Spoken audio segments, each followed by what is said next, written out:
Assalamualaikum warahmatullahi wabarakatuh. Kami dari kelompok 3 ingin mempresentasikan hasil kerja kelompok kami yang berjudul Tauhid Rububiyah, Uluhiyah, Asma wa Sifat, Penjelasan Dalil dan Implementasi, serta menurut pandangan Imam Abu Mansur Al-Maturidi. Tauhid merupakan pondasi utama dalam ajaran agama Islam. Kata tauhid berasal dari bahasa Arab wahada yuwahidu tauhidan, yang berarti mengesahkan. Secara terminologi, tauhid adalah mengesahkan Allah Subhanahu wa Ta'ala dalam segala aspek, baik dalam penciptaan, pengaturan ibadah maupun nama dan sifatnya. Islam menjadikan tauhid sebagai rukun iman yang pertama dan utama. Tanpa tauhid yang benar, seluruh amal ibadah seseorang tidak akan diterima oleh Allah Subhanahu wa Ta'ala. Sebagaimana firman Allah di dalam surat Al-Furqan ayat 23, bahwa amal orang yang menyekutukan Allah akan menjadi sia-sia. Para ulama telah membagi tauhid menjadi 3 kategori untuk memudahkan pemahaman umat Islam, yaitu tauhid rububiyah, mentauhidkan Allah dalam perbuatannya, tauhid uluhiyah, mentauhidkan Allah dalam ibadah, dan tauhid asma wa sifat, mentauhidkan Allah dalam nama dan sifatnya. Pembagian ini bukanlah hal yang baru, melainkan berdasarkan pada pemahaman komprehensif terhadap dalil-dalil dalam Al-Quran dan As-Sunnah. Dalam perkembangan Islam muncul berbagai aliran teologi yang memiliki pandangan berbeda mengenai tauhid, khususnya dalam memahami sifat-sifat Allah.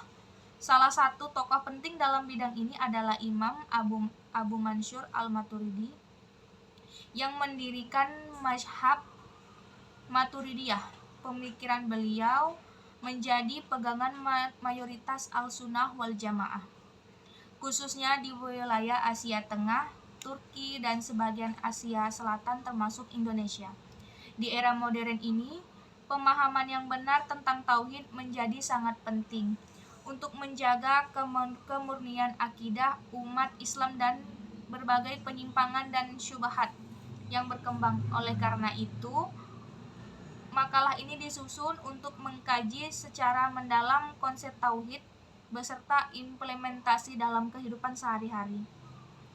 Rumusan masalah berdasarkan latar belakang tadi, maka rumusan masalah dalam makalah ini adalah: yang pertama, pengertian tauhid rububiyah, uluhiyah, asma wa sifat beserta dalil-dalilnya. Yang kedua, bagaimana implementasi ketiga jenis tauhid tersebut dalam kehidupan sehari-hari. Yang ketiga, bagaimana pandangan Imam Abu Mansur tentang tauhid. Tujuan dari penulisan makalah ini untuk memahami konsep tauhid rububiyah, uluhiyah, asma wa sifat beserta dalil dan implementasi dalam kehidupan sehari-hari. Yang kedua, untuk mengetahui implementasi dari jenis ketiga tauhid dalam kehidupan sehari-hari. Dan yang ketiga, untuk menjelaskan pandangan Imam Abu Mansur Al-Maturidi.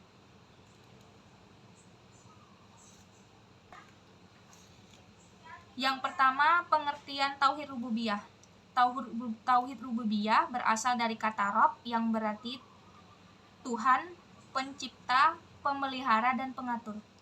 Secara istilah, tauhid rububiyah adalah meyakini bahwa Allah Subhanahu wa Ta'ala adalah satu-satunya Tuhan yang menciptakan, memiliki, mengatur, dan mengendalikan seluruh alam semesta tanpa ada sekutu baginya.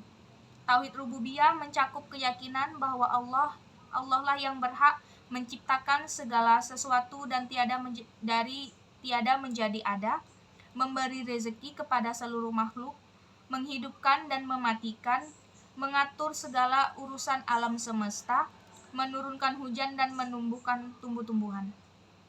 Imam Ibnu Taimiyah menyatakan bahwa tauhid rububiyah adalah mengakui bahwa Allah adalah pencipta segala sesuatu, raja segala sesuatu, pemilih segala sesuatu, dan tidak ada pencipta selain Allah, dan tidak ada pemberi rezeki selain Allah, dan tidak ada yang mengatur alam semesta selain Allah. Dalil-dalil tauhid rububiyah di dalam Al-Qur'an. Yang pertama dalam surat Al-Fatihah ayat 2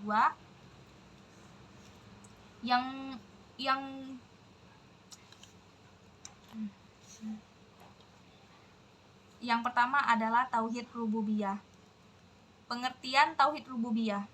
Tauhid rububiyah berasal dari kata Rabb yang berarti Tuhan, pencipta, pemelihara, dan pengatur. Secara istilah, tauhid rububiyah adalah meyakini bahwa Allah Subhanahu wa taala adalah satu-satunya Rabb yang menciptakan, memiliki, mengatur, dan mengendalikan seluruh semesta tanpa ada sekutu baginya. Tauhid rububiyah mencakup keyakinan bahwa Allah lah yang berhak menciptakan segala sesuatu dari tiada menjadi ada, memberikan rezeki kepada seluruh makhluknya, menghidupkan dan mematikan, mengatur segala urusan alam semesta, menurunkan hujan dan menumbuhkan tumbuhan. Dalil-dalil tauhid rububiyah di dalam Al-Qur'an. Yang pertama dalam surat Al-Fatihah ayat 2. Alhamdulillahirabbil alamin, yang artinya segala puji bagi Allah, Rabb pemelihara seluruh alam. Ayat ini menunjukkan bahwa Allah adalah Rabb, pencipta dan pemelihara bagi seluruh alam, baik langit, bumi, manusia, jin, hewan, tumbuhan, dan segala yang ada. Tauhid rububiyah dalam kehidupan sehari-hari. Yang pertama, keyakinan tentang rezeki. Seorang muslim harus meyakini bahwa rezeki datang dari Allah semata. Meskipun kita berusaha dan bekerja keras, namun yang menentukan hasil akhir adalah Allah. Keyakinan ini akan menghilangkan rasa was-was dan cemas berlebihan dalam mencari rezeki. Yang kedua, tawakal dalam segala urusan. Tawakal adalah berserah diri kepada Allah setelah berikhtiar maksimal. Ini menunjukkan keseimbangan antara usaha dan keyakinan bahwa hasilnya di tangan Allah. Yang ketiga, menghadapi musibah dengan sabar. Ketika ditimpa musibah, seorang muslim harus yakin bahwa semuanya atas izin dan kehendak Allah. Sebagaimana firman Allah dalam Quran surah Al-Baqarah ayat 156, orang-orang yang sabar akan mengatakan innalillahi wa inna ilaihi roji'un. Sesungguhnya kami milik Allah dan kepadanya kami akan kembali. Yang keempat, tidak menyekutukan Allah dalam hal penciptaan. Seorang muslim tidak boleh meyakini bahwa ada kekuatan lain selain Allah yang dapat menciptakan, memberi rezeki, dan mengatur alam. Kepercayaan kepada benda-benda keberuntungan, jimat, atau kekuatan gaib lainnya yang bertentangan dengan tauhid rububiyah. Selanjutnya, pengertian dari tauhid uluhiyah. Tauhid uluhiyah adalah tauhid ibadah yang berasal dari kata ilahi yang berarti sesembahan. Secara istilah, tauhid uluhiyah adalah mengesahkan Allah dalam ibadah, yaitu mengarahkan seluruh bentuk ibadah hanya kepada Allah tanpa menyekutukan dengan sesuatu apapun. Tauhid uluhiyah adalah inti dari risalah para nabi dan rasul. Setiap nabi diutus dengan peran utama, yaitu wahai kaumku, sembahlah Allah, tidak ada Tuhan bagimu selain Dia, sebagaimana disebutkan dalam beberapa ayat Al-Qur'an. Syekh Muhammad bin Abdul Wahab menyatakan bahwa tauhid uluhiyah adalah tujuan utama diciptakannya manusia dan jin, diturunkannya kitab-kitab suci, dan diutusnya para rasul. Implementasi tauhid uluhiyah dalam kehidupan. Yang pertama, melaksanakan ibadah hanya kepada Allah semata. Semua bentuk ibadah seperti sholat, puasa, zikir, doa, dan lainnya hanya ditunjukkan kepada Allah. Tidak boleh ada niatan untuk riya atau pamer. Yang kedua, berdoa dan meminta pertolongan hanya kepada Allah. Dalam kesulitan atau hajat apapun, seorang muslim harus meminta langsung kepada Allah, bukan kepada makhluk yang sudah meninggal, pohon, batu, atau makhluk apapun. Yang ketiga, meninggalkan segala bentuk kesyirikan. Kesyirikan adalah dosa terbesar yang tidak diampuni jika pelakunya nanti dalam keadaan musyrik. Bentuk-bentuk syirik yang harus dijauhi antara lain meminta berkah dari kuburan, menyembelih untuk selain Allah, bernazar untuk selain Allah, dan lain sebagainya. Penjelasannya akan dilanjutkan oleh Desi Novitasari. Selanjutnya, tauhid asma wa sifat adalah menetapkan nama-nama dan sifat-sifat Allah sebagaimana yang telah ditetapkan oleh Allah untuk dirinya dalam Al-Quran dan sebagaimana yang ditetapkan oleh Rasulullah SAW dalam hadis yang sahih, tanpa tahrif, mengubah makna, tahtil, meniadakan, takyif, mempertanyakan bagaimana, dan tamsil, menyerupakan dengan makhluk. Prinsip dasar dalam tauhid asma wa sifat. Itsbat, penetapan. Penetapan adalah yang ditetapkan oleh Allah dan Rasulnya tanpa tahrif, tidak mengubah lafaz atau makna, tanpa tahtil, tidak meniadakan atau mengosokkan makna sifat, tanpa takrif, tanpa takyif, tidak mempertanyakan bagaimana bentuk sifat tersebut, tanpa tamsil, tidak menyerupakan dengan sifat makhluk. Dalil-dalil tauhid asma wa sifat dari Al-Quran.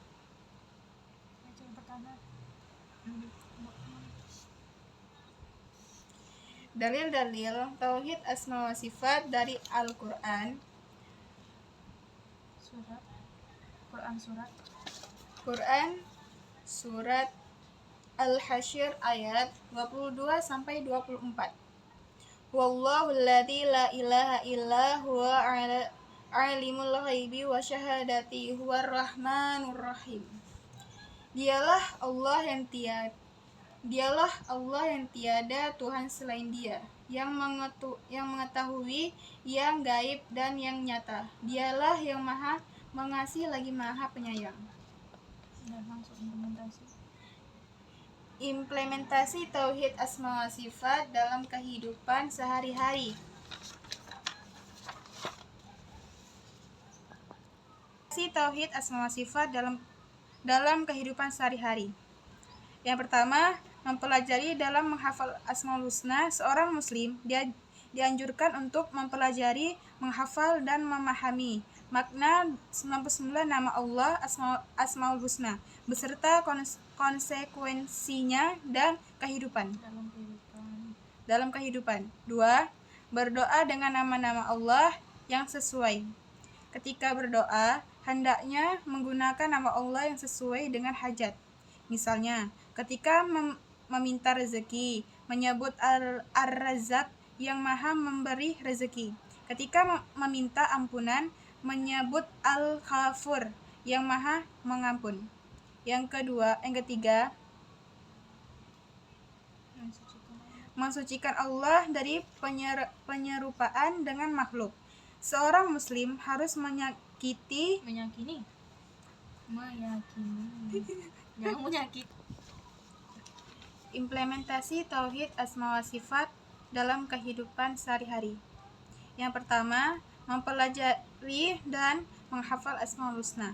Seorang muslim dianjurkan untuk mempelajari, menghafal, dan memahami makna 99 nama Allah Asmaul Husna beserta konsekuensinya dalam kehidupan. Yang kedua, berdoa dengan nama-nama Allah yang sesuai. Ketika berdoa, hendaknya menggunakan nama Allah yang sesuai dengan hajat. Misalnya, ketika meminta rezeki, menyebut Ar-Razzaq yang Maha memberi rezeki. Ketika meminta ampunan, menyebut Al-Ghafur yang Maha mengampun. Yang ketiga, mensucikan Allah dari penyerupaan dengan makhluk. Seorang muslim harus meyakini bahwa sifat-sifat Allah berbeda dengan sifat makhluk. Misalnya, Allah memiliki sifat-sifat mendengar, sami, tetapi bukan dengan telinga seperti makhluk. Allah memiliki sifat tangan, yad, tetapi bukan seperti tangan makhluk. Yang keempat, tidak mempertanyakan kaifiyah bagaimana sifat Allah. Para ulama salah menegaskan bahwa sifat-sifat Allah harus diimani tanpa mempertanyakan bagaimana kaifiyah bentuk sifat tersebut. Mengimaninya adalah wajib dan menanyakan bagaimana adalah bid'ah.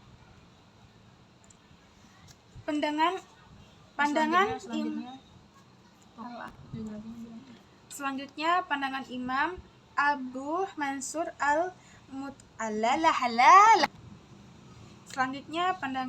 Abu Mansur Al-Maturidi tentang tauhid. Biografi Imam Al-Maturidi. Abu Mansur Muhammad bin Muhammad Al-Maturidi Al-Hanafi lahir di kampung Maturid dekat Samarkand, sekarang Uzbekistan, pada sekitar tahun 238 Hijriah. Beliau wafat pada tahun 333 Hijriah dan dimakamkan di Samarkand. Al-Maturidi hidup pada masa dinasti Abbasiyah dan sedang mengalami kemunduran politik, namun kebangkitan intelektual. Beliau berguru kepada Abu Mansur Al-Hashi dan Abu Bakar Ahmad Al-Juzjani, murid dengan Abu Mansur sama. yang sedang mengalami kemunduran politik namun kebangkitan intelektual. Beliau berguru kepada Abu Nas Al-Hashi dan Abu Bakar Ahmad Al-Juzjani, murid-murid dari Abu Hanifah. Karya-karya penting Al-Maturidi antara lain kitab Al-Tauhid, karya utama dalam bidang akidah. Tawilat Al-Maturidi di antara lain kitab Al-Tauhid, karya utama dalam bidang akidah. Tawilat Al-Sunnah, tafsir Al-Quran, dan Rad Awail la Al-Adillah, bantahan terhadap Mu'tazilah. Mazhab Maturidiyah yang didirikan oleh Al-Maturidi menjadi salah satu dari dua mazhab beserta Ahlus Sunnah wal Jamaah dalam bidang akidah, bersama dengan mazhab Asy'ariyah. Mazhab Maturidiyah banyak dianut di Turki, Asia Tengah, India, Pakistan, dan sebagai Indonesia. Konsep tauhid menurut Al-Maturidi. Yang pertama, tauhid rububiyah adalah pandangan Al-Maturidi. Al-Maturidi menegaskan bahwa Allah adalah pencipta tunggal alam semesta yang tidak memerlukan sebab ilah dari luar dirinya. Segala yang terjadi di alam ini adalah dengan irad kehendaknya dan kodrat kekuasaan Allah. Dalam kitab Al-Tauhid, Al-Maturidi menjelaskan bahwa akal manusia dapat mengetahui keberadaan Allah, wujud Allah, melalui perenungan terhadap ciptaannya, tafakkur fil makhluqat. Namun, akal tidak dapat mengetahui secara detail tentang cara beribadah yang benar tanpa bimbingan wahyu. perbuatan manusia, Al-Maturidi mengembangkan teori kas, usaha atau ikhtiar. Menurut beliau, perbuatan manusia adalah ciptaan Allah Khalaq. Namun manusia memiliki kas, daya, usaha sehingga tetap bertanggung jawab atas perbuatannya. Teori ini berbeda di tengah antara Jabariyah yang menganggap manusia tidak punya kehendak dan Qadariyah yang menganggap manusia pencipta perbuatan. Yang kedua, tauhid uluhiyah dalam pandangan Al-Maturidi. Mengenai tauhid uluhiyah, Al-Maturidi menekankan bahwa ibadah harus didasarkan pada dalil syar'i, nas Al-Quran dan hadis. Ibadah yang tidak memiliki dalil dianggap sebagai bid'ah yang harus ditinggalkan. Tentang hakikat iman, Al-Maturidi memiliki pandangan yang khas. Beliau Yang kedua, tauhid uluhiyah dalam pandangan Al-Maturidi. Mengenai tauhid uluhiyah, Al-Maturidi menekankan bahwa ibadah harus didasarkan pada dalil syar'i, nas Al-Quran dan hadis. Ibadah yang tidak memiliki dalil dianggap sebagai bid'ah yang harus ditinggalkan. Tentang hakikat iman, Al-Maturidi memiliki pandangan yang khas. Beliau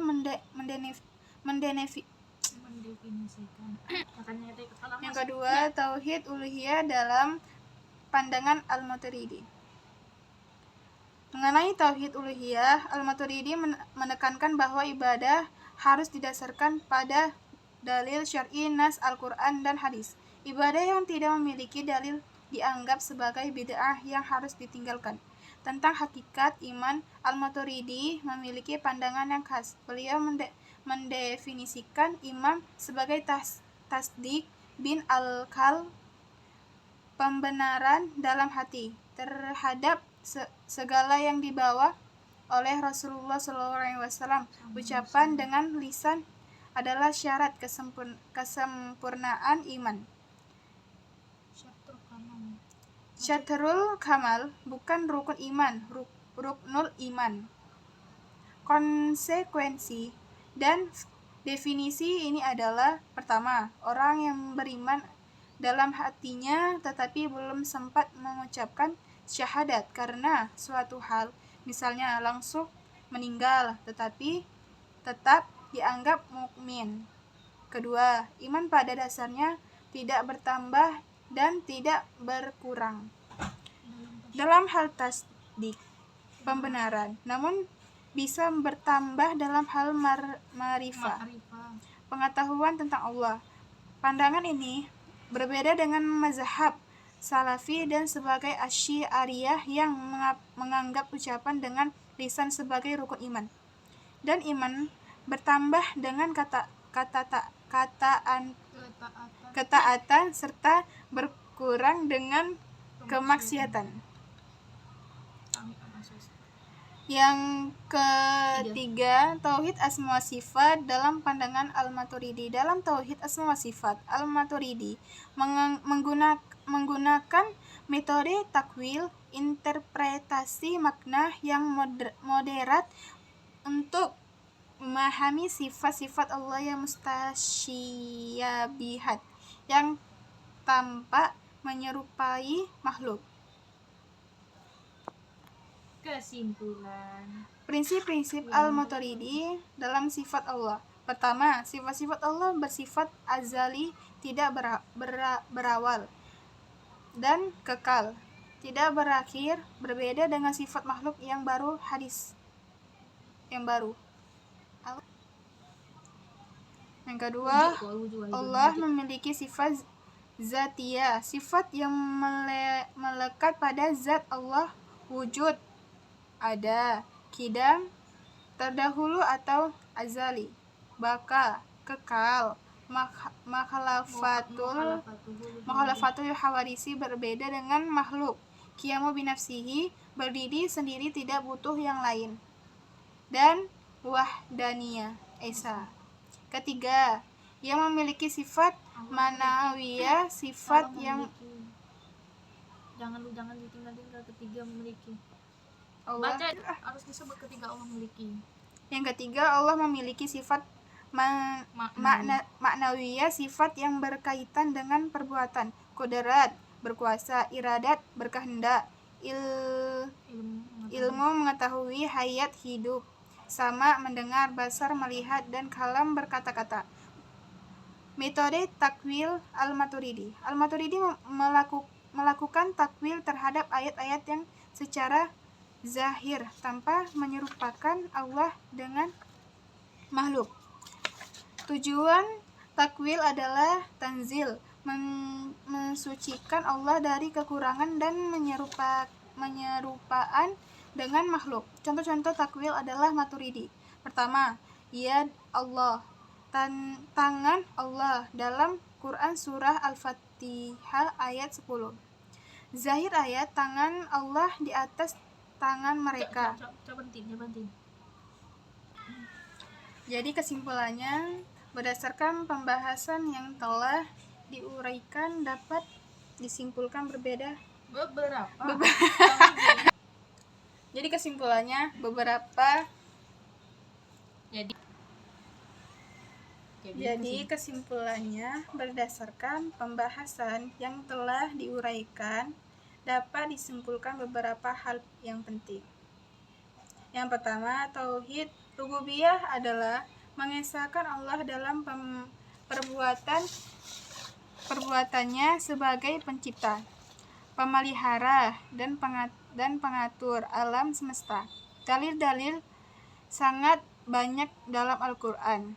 Implementasinya dalam kehidupan mencakup keyakinan tentang rezeki, tawakal, menghadapi musibah dengan sabar, dan tidak menyekutukan Allah dalam hal pencipta. Yang kedua, tauhid uluhiyah adalah mengesahkan Allah dalam beribadah, yaitu mengarahkan seluruh bentuk ibadah hanya kepada Allah semesta. Ini adalah inti risalah para nabi dan tujuan penciptaan manusia. Implementasinya meliputi melaksanakan ibadah dengan ikhlas, berdoa hanya kepada Allah, meninggalkan syirik, dan menjaga keikhlasan dalam beramal. Yang ketiga, tauhid asma wa sifat dalam menetapkan nama-nama dan sifat-sifat Allah sebagai yang ditetapkan dalam Al-Quran tanpa tahrif, tahtil, takyif, dan tamsil. Implementasinya mencakup Yang ketiga, tauhid asma wa sifat dalam menetapkan nama-nama dan sifat-sifat Allah sebagaimana yang ditetapkan dalam Al-Quran tanpa tahrif, tahtil, takyif, dan tamsil. Implementasinya mencakup mempelajari asmaul husna, berdoa dengan nama Allah yang sesuai, mensucikan Allah dari menyerupaan dan tidak mempertanyakan kaifiyah sifatnya. Yang keempat, Imam Abu Mansur Al-Maturidi dalam tokoh besar dalam sejarah pemikiran Islam yang mendirikan mazhab Maturidiyah. Beliau menggunakan pendekatan moderat dalam memahami tauhid dengan memberikan tempat bagi akal dan wahyu secara proporsional. Yang kelima, dalam tauhid rububiyah, Al-Maturidi menegaskan bahwa akal dapat mengetahui eksistensi Allah dan manusia memiliki usaha dalam perbuatannya sehingga bertanggung jawab atas perbuatannya. Yang keenam, dalam tauhid uluhiyah, Al-Maturidi mendefinisikan iman sebagai tasdik di al-qalb, pembenaran dalam hati, dan imam dapat bertambah dalam ma'rifah, pengetahuan, namun tidak berkurang dalam tasdik. Yang ketujuh, Dalam tauhid asma wa sifat, Al-Maturidi menggunakan metode takwil yang moderat untuk memahami sifat-sifat mutasyiabiyah dengan tujuan tanzih, mensucikan Allah dari penyerupaan. Cukup sekian presentasi kami hari ini. Wabil taufik wal hidayah waridho wa inayah. Assalamualaikum warahmatullahi wabarakatuh.